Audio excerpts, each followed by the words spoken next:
I'm Jim Check. You're watching Kelowna Now with me, Holly Doan from Blacklock's. This is the second time we've done an interview. Nice to see Media, you again. nice to see you again. You look great. You're out Thank there in you. Ottawa, I take it. And I see a cloudy day over your mountains. there you go. Media still in trouble in Canada. Bureaucrats still deciding who is media, who's not media, who gets funded. And why I reached out is I saw that story on the funding for Politico, and just wanted to hear your thoughts on that. Well, the story was that you're referencing in the United States, of course, Donald Trump dictating the agenda on a lot of things now. And he was defunding the organization USAID, which apparently had been giving about an $8 million license to the American outlet Politico. So there was some outrage over that. Like, why were they worth 8 million? What was Politico getting out of it? What were they giving in return? We saw yesterday that Politico put out a statement. They were indignant that they're transparent and objective news agency, and of course, government licenses their content, and that $8 million was quote unquote market value. So maybe people would be surprised to know that the Canadian government also licenses media. And I'm not talking about the media subsidies or the commonly known as the media bailout. That's something different. For time immemorial, even before there was an internet, when it was just a newspaper clipping service, the government of Canada has licensed media so that public servants across the government can read, can stay informed. So it happens here too. Yeah, so the Canadian government has spent about, in that story there, about close to $100,000 on Politico. Oh, more than that. I think that was in a year, but over a 5 year span, it was more like $1.5 million. Mm. The problem is that it comes from different departments. So the Department of Agriculture had a $118,000 subscription to Politico. Somebody else, Privy Council, had one that was worth 10. Foreign Affairs, something else. When Stephen Harper was prime minister, one of the things he tried to do was consolidate all of this media buy under one licensing agency, that is the Department of Public Works and Procurement. Not too successful, clearly. Obviously, all departments are still cooking their own deals with media outlets as to what they want to pay. Blacklock's over the years has watched those contracts like a hawk to see who is being paid. What's interesting about it is that the rates fluctuate. You could have the Globe and Mail getting a $500,000 one year and $1.2 million the next year. You could have small agencies getting $250,000 one year, and then the next year, nothing. They don't appear.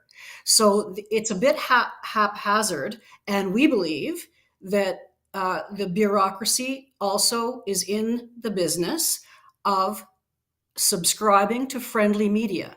The subscriptions, of course, public servants should be informed. Of course, they should read what the public is saying, what journalists are writing about their work. That's important. We're not arguing that they should not license media.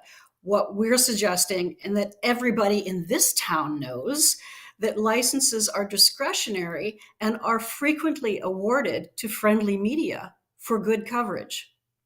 Yeah, you've had your own court fight where they kind of take advantage of your subscription wall, and then they use one license to kind of like share it amongst everybody, and that's a court battle you've been fighting for many years now. Right. So you'll notice we noted Politico getting $1.5 million. The last contract I saw for the Toronto Star in 2022 was 1.7 million through Public Works. Blacklock's reporter, since our inception in 2012, has never had government subscriptions. The reason is because almost as soon as we hung up our shingle, a year later, we discovered multiple departments, upwards of 24, were buying online subscriptions to our product, just like one like you have, Jim. Yeah. A single user would buy a subscription. They were doing that, and then they were sharing the password among several employees who were tasked with the job of, they call it media monitoring. That is where they aggregate all the relevant stories, let's say about health, if you're working for the health department, so all your employees want to read what media is writing about health. So they were aggregating our stories and shotgunning them across large groups of people. I mentioned Health Canada. So for instance, Health Canada in 2014 had a single Blacklock subscription. Through access to information, we learned that they shared the password 7 times, 7 names on the email. We know their names. And then over the next year, 12 months, they cut and paste 122 stories and sent them to 1,193 email addresses. I had sent a note to them after we observed a single subscription saying, you have to be licensed. And they said, yeah, the media person said, yeah, all good. After we caught them through access to information, distributing content that widely off a single subscription, which was then $147. Remember, Toronto Star got 1.7 million. They then what happens successively with each government department, they just kick it over to justice. And we've been in court for the last 11 years fighting to stop this predatory government from sharing passwords and distributing content without license. It's like buying one Microsoft for your office of 30 people and everybody sharing it. It's the same thing. And except the office is massive, not just 30 people. And I guess it's a tougher pill for sure when you see Politico getting that money and it's a US-based organization. And I just saw a tweet from Francois Champagne saying, thank you to Politico for letting us use your offices while we're in the United States. I was just like, okay. An interesting observation about that is that it was a bit unnerving that Ministers Blair and Champagne had traveled down to Washington to try to exert some of Canada's influence in a trade war. And the best they could do was a meeting with the staff of Politico. Shows you how much access we have in Washington right now. But I guess there's a friendly relationship if you've been funding this organization. And I'm my two cents, Jim, that kind of dollar figure for an American outlet, though they have a small Canadian presence, is what you would call a friendly relationship contract.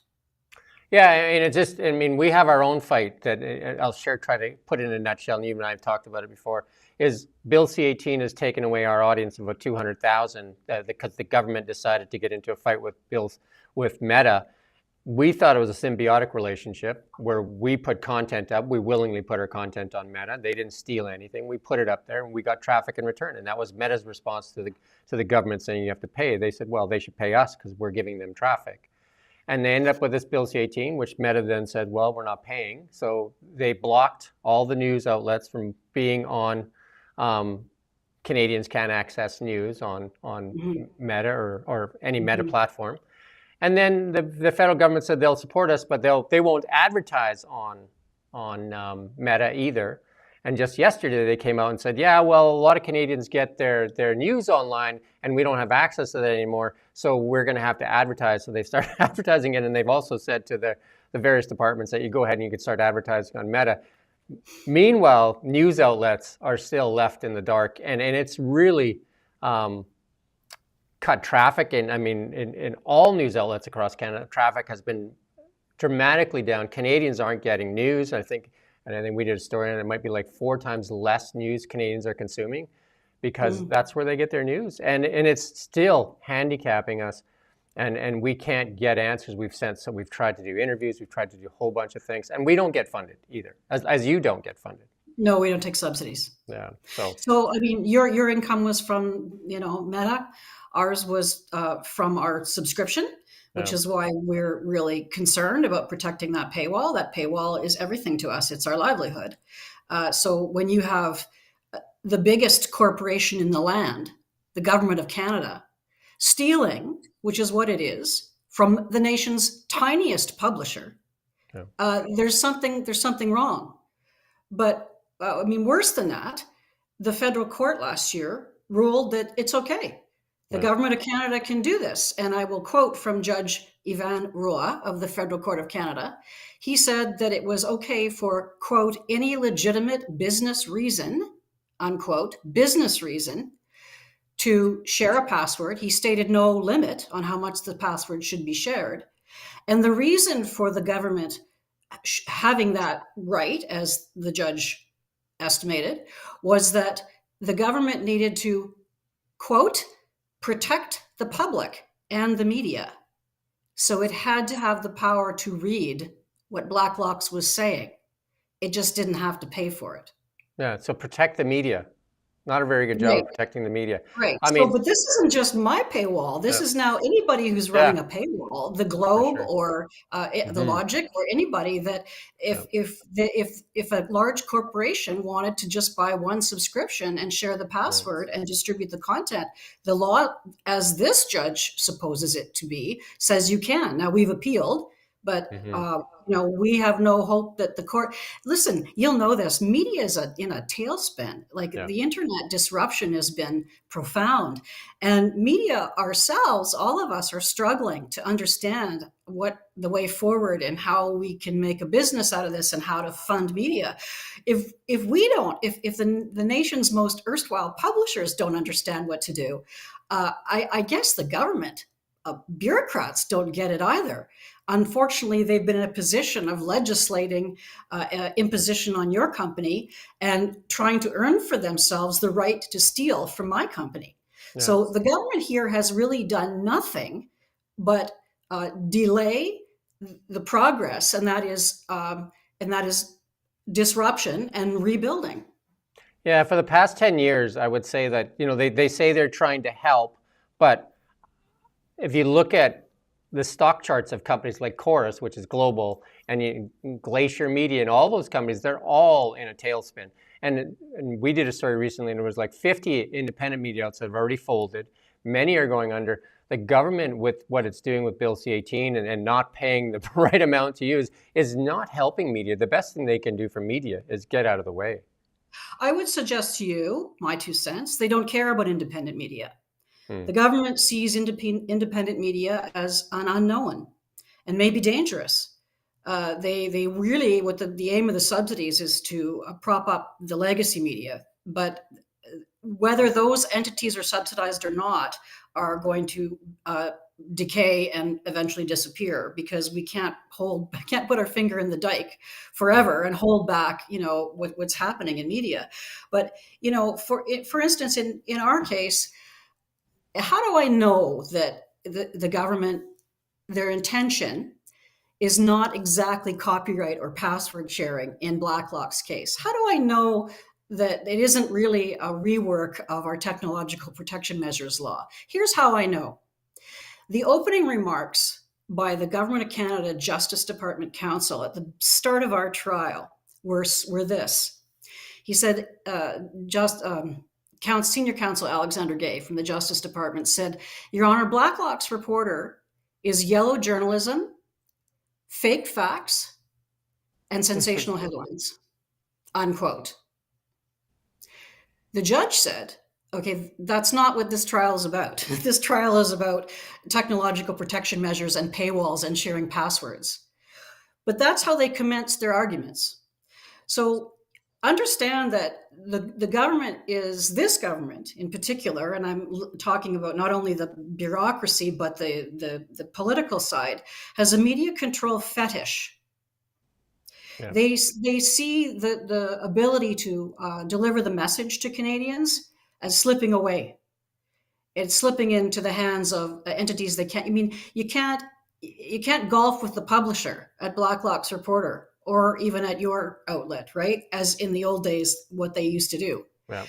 It doesn't. There's too many new voices, and the government has had a trouble controlling them. So I kind of think that, unfortunately for us, we are career journalists. Our editor and I both have 43 years in the media industry with private outlets, as well as I worked for CBC for many years. I was a Beijing bureau chief for CTV National News. Our background is not in public relations or politics or any kind of partisan lobbying effort. We are career journalists and have been trying to help the media ecosphere by adding more serious reporting. But the government doesn't understand what it can't control what it doesn't understand. And so they want to suggest that any outlet that is not the Globe and Mail, the Toronto Star, is like Breitbart, They want to Yeah. say that everybody is like the rebel. And this is not saying anything against Ezra Levant and the rebel. They do their thing. But they have yet to understand through the legislation that has hurt you, or the ripoffs in the case of Blacklocks, that you can't control the media. And as you say, you just need to step back. Yeah, I know it's very disheartening that more isn't being done even from the opposition. I mean, I've had conversations with lots of the conservatives as well, and they're just like they're saying is patience, and patience is tough when you're trying to make payroll for the reporters that work here, right? I mean, we have journalists that like, and I'm sure you know who Kent Mulgad is, that worked for Yes. CTV, ran the Mhm. CTV desk, and then for them to say that we're not a news organization where we have the most experienced newsroom in the Okanagan, right? With Mhm. Kent Mulgad and Steve McNall and all these other people, and yet they have these subjective ways that they can phrase things. Michael Geist did a story on us too, and says like, "What? Like this doesn't make any sense." But I mean, people can say that, but they have all the power, and they don't have to explain themselves because the responses we get back from them are just boilerplate responses. We got a response back from Justin Trudeau's office today that basically said, "I passed your information on to Pascal St-Onge." Okay, Yeah. we've talked to her in person, and she basically said, we support independent journalism, and that's end of story." What does that mean? No, no, they don't support independent. Sorry, that's just not true. Because they give $250,000 a year to the National Observer or to the Narwhal Yeah, or to the Logic, that doesn't. If they support independent journalism, they would find some kind of remedy to this Facebook yeah, crisis, and they would stop get out of court with Blacklocks and yeah, agree that their people stole our material and shotgunned it, instead of trying to change their own law in a way that will wreck everyone's paywall. I yeah. mean, the thing is, we were talking earlier about friendly licensing and government, visa politico, government Mm-hmm. licensing media. And someone else said, well, what are you complaining about? It's market value. These crazy, huge figures are market value. But I want to tell you a couple of stories, if you don't mind me telling a couple of Sure. secrets about how we know this isn't true. The first one, some years ago, I noticed a very small contract at Public Works for a New Brunswick weekly, and which I can't remember the name of it. And I remember asking an Atlantic member, a member of Parliament, what would that be? Why would they not want to subscribe to Blacklocks, which is covering their work, but they're going to subscribe to a little teeny weekly paper in New Brunswick? And the MP said, well, that would be a favor to the Irvings because they owned the papers out there. Hmm. This was an acknowledgement, and this is how it Yeah. goes. But back in 2019, we had a story in Blacklocks, and I want to read you some of it. We had got an access to information memo where we saw government employees in charge of licensing media talking about a request to license media. And what they said was they had expressed astonishment because there were some exorbitant fees being asked to be paid to two outlets, and the request had come from an unnamed executive from higher up the ladder. And here we have these poor people at the Public Works Licensing Department saying, well, what if we received these, quote, huge, crazy media price increases, and that to go to two operators of two newspapers. At that time, it was iPolitics and the National Observer of Vancouver. And the staff said in emails, quote, yowzers, yikes, this increase is huge. How am I going to justify this? Said the procurement officer at Public Works. So this is what I mean when anybody claims, if Politico in the States claims $8 million is market value, or the Toronto Star claims that 1.7 million is market value. Market value is whatever the government wants to do. Mm-hmm. And if you're going to step outside the lines and challenge federal bureaucracy, and your stories are going to be focused on accountability journalism, then your rates are going to dry up or disappear. And in the worst case scenario, we'll go to court and fight over having to pay you a pittance for subscriptions. Yeah, and we've talked about court as well too, and I've talked to a few lawyers, and they said, well, what they can do is they can drag you through the courts like you for the past whatever 8 years. They'll Mhm. bankrupt you while you go through court, and then at the end of the day, You can't hold any of them liable either. Because, so, you may get something at the end of the day, but you probably won't be around to get it. Well, it has been 11 years, and eventually, well, maybe the appeal court will rule for us. I'm not holding my breath, but if they Hmm. do, then that means the government has to pay us for everything it stole. Yeah. And then sometimes when a government changes, the public service has a new master, like all of us do when a new boss comes to town.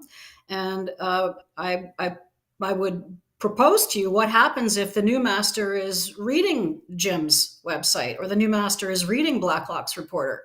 Does a government administration or bureaucracy, do they continue to boycott the product when the political administration is reading it? How long can you stamp your foot and say we're just not going to pay the likes of you? There's an old saying: when you fight, you win. If you Hmm. keep fighting, you Yeah. win. If you Yeah. never stop fighting, Yeah. and our company's doing fine, and we have paid $500,000 in legal fees. We've paid them off. We are making money, and we have no interest in retiring. We love what we do.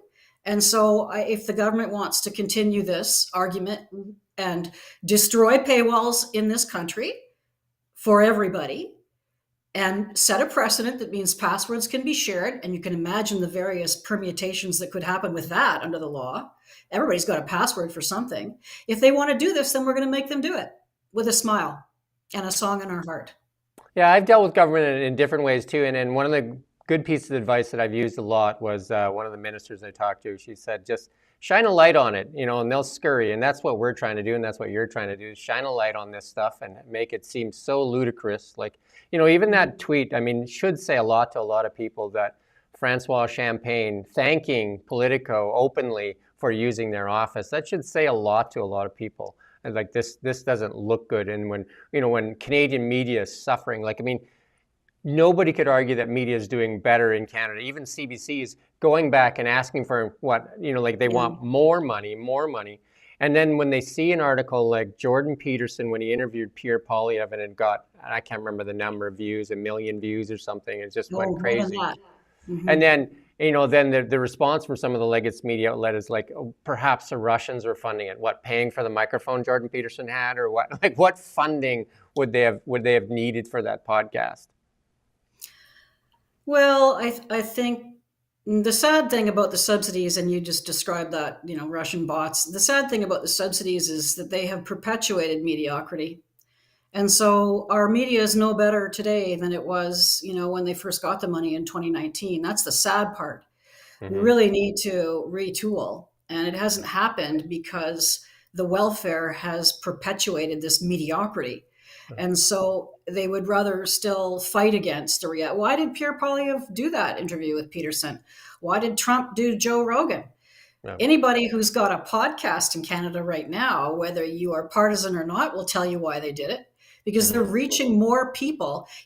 Pierre Poilievre, it was more than 1 million, Jim. It was something Yeah. like 4 million in the first 24 hours or something. Yeah. 1 in 4 Canadians higher amongst young men. So Yeah. in that podcast, he reaches more Canadians than the entire CTV, CBC, and global national news combined. Far more. And more trust there too. Well, this is the thing. So I think that some of the podcasts are partisan. I do think that they are, but you can't put a lid on free expression in Canada. You, Yeah. you can't regulate that. You can't regulate the internet. Look at the efforts they've done to try to regulate the internet. And all it's done is hurt more people trying to have startups and improve opportunities in our business for young journalists like you. Yeah. So, I mean, the thing is that I would put to the Liberal government or any government, you've been trying to meddle in media for a long time. Just put the stock charts up of these public companies, Chorus, Glacier, Post Media. Put them up and tell me if they're better or worse. And then look at the layoffs in all those outlets and journalism. And if you even look at the person running for office right now, that's going to become the prime minister likely in the next, like, month here. Mhm. He's doing interviews on BBC and CNN, and not even engaging with like long form interviews with national media outlets that they're funding. You're talking about Mr. Carney. I think they're trying to, he's not quite ready for prime time yet. An executive office for most of your life never prepares you for Yeah, the sweat and the dirt of politics. Just ask Michael Ignatieff. yeah, So, I mean, I think they're trying to control Mr. Carney by offering him up to these other news agencies. But the thing is, who are they reaching? I mean, yeah. Canadians aren't watching those, No. right? So So they're barely watching the national news. I don't know if you want to talk about it, but like we could have three prime ministers in a period of a few months here. This is, and we still have Perot government, and we have a court case pending there as well in the next few days here to see if they Mm-hmm. can force. I doubt if that'll have any effect, but You won't. um, I doubt yeah, too. Yeah, it's kind of a kind it's a of just government's right to prorogue.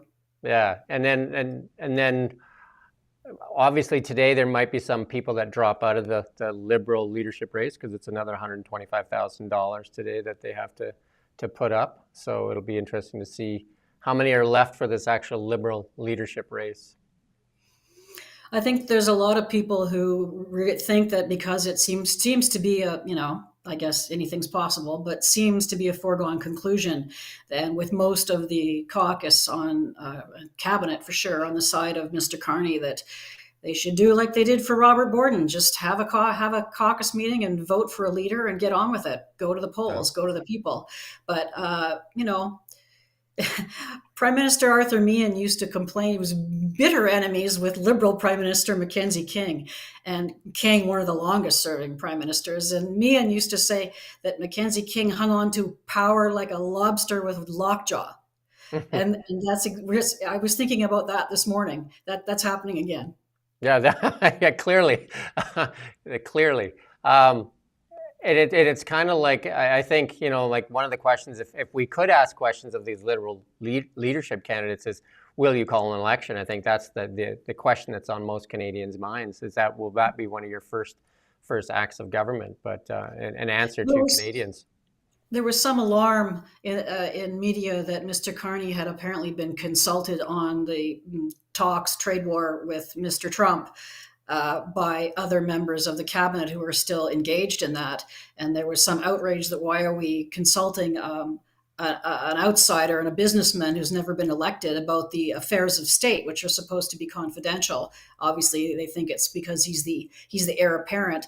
But in the run up to any leadership, especially when the government is unpopular, I can't get too excited about any of it Yeah. because it won't. Believe me, when change comes, we won't even remember we were having this conversation. I don't think Canadians are that engaged with what cabinet's doing. I mean, Yeah. they're going down to Washington and meeting with Politico. So if they want to Yeah. brief Mr. Carney on Politico, you see what I'm saying? Like no Hmm. one's listening to cabinet, let alone being concerned about what they're telling Mark Carney. Yeah. Have you ever followed Polymarkets? No, what? So it's kind of interesting. You should go check it out. Polymarkets is the betting market, and I've been following it along ever since, like like the Trump campaign and that. The Oh, Polymarkets are Polymarkets predicted Trump's victory, right? yeah, and predict a lot of different things. And right now, there's a 95% chance that Mark Carney wins the Liberal leadership race, and I think and it shows you the graph as it moves along, and it shows you the likelihood of a conservative majority and all these things. There's tons of things you could bet on. Whether Taylor Swift what song she's going to sing first, what venue she's going. You can bet on almost anything. But these poly markets tend to be pretty accurate compared to some of these polls. You'll say an Ecos poll that shows the Liberals way out in front, and then a Main Street poll that's the other way, and all these polls tend to have different flavors Yeah, in well, them. that's But the other thing, just as there's friendly media, there's also friendly hmm pollsters.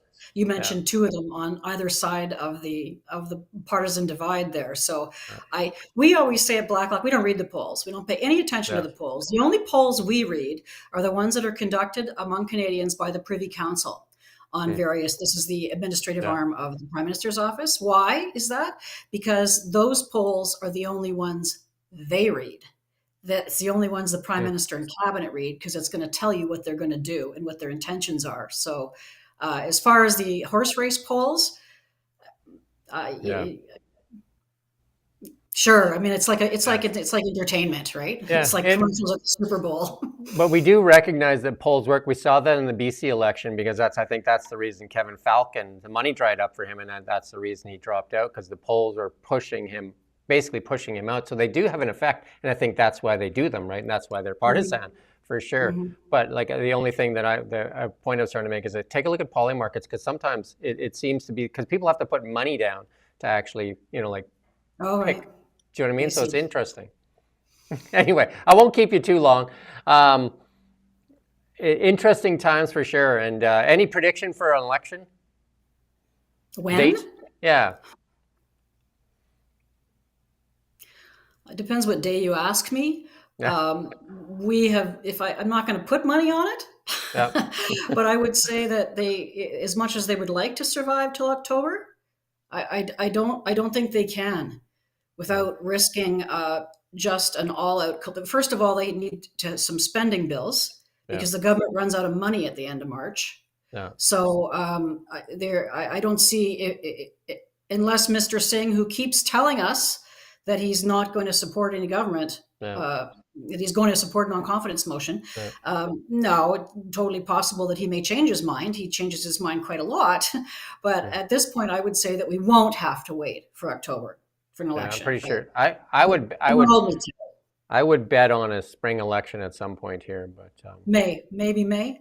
yeah, something like that. So, they'll get in there and maybe they'll do some business. But I do think it really weakens Canada's position to deal with Trump if we don't have a clear leader that we know it's going to be there for a while, right? Like even if Carney tries to, and I'm saying Carney because it looks like it's going to be Carney, even if he tries to prolong it into October, it's still the administration down there is going to look at it as a lame duck leadership too. That's right. And in terms of election outcomes, I want to remind you of another history fun fact. So, in the fall of 1993, when Brian Mulroney and the Conservatives were loathed, and then Kim Campbell got the job that Mm-hmm. June, uh, there was a bump in the polls.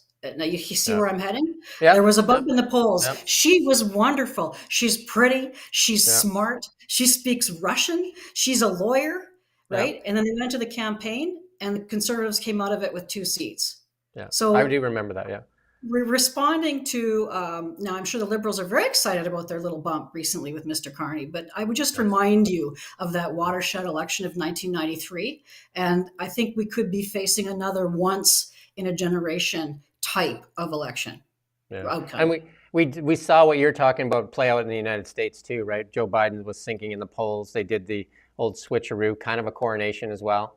And then, like there was that honeymoon phase, and then and it looked like she was leading in most of the polls, or they said that she was leading in the polls, and then, the reality was different. And don't forget the Liberals really risk angering people by Yeah. being seen to drag it out till October too. I think that will be untenable as well. I think most people realize how selfish it is. And the other thing, the climate change agenda that they said was paramount, like the biggest platform that they ran on, is clearly being tossed now It's by, like the last 9 years was a dream, Jim. The yeah, capital gains tax is not appropriate either. yeah, like it's just crazy. I just posted Justin Trudeau's rant, when he gets into that really dramatic rant. He was just ranting not 6 months ago how climate change is an existential threat, and how, the Conservatives are going to destroy the country. And here it is, all the candidates now are saying it's not as big a problem as. You have to wonder about our environment minister, Mr. Gibault, the environmental activist who led us to believe that this carbon tax and climate change plan was an existential issue for him in the fight of his life. Yeah. He said nothing, by the way. And then I did hear a comment from him saying, well, I can just take my stuff and go home, so I'll just have to figure out a different way. I'm just like, there's a lot of Canadians suffering right now while you're figuring out a different way.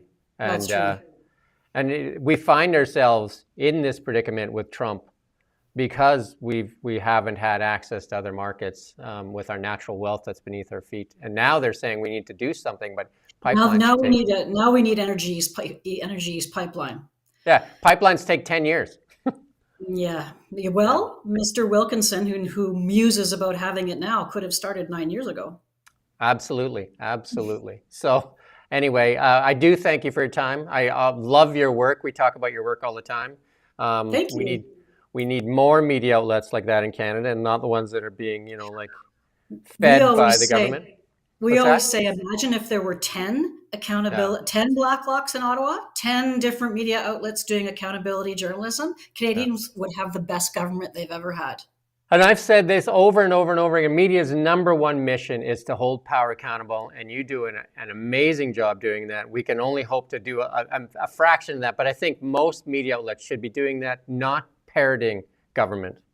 But there's something else too. We have a sincere conviction that people say, "Oh, you're just writing big bad things." We have a sincere conviction that by writing about the failure of some programs, the waste, the mediocrity, not talking about the politicians, I'm talking about the big machine, the government.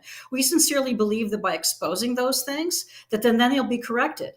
Yeah. And that's media's role, isn't it? To help get better government. Forget who's the prime minister.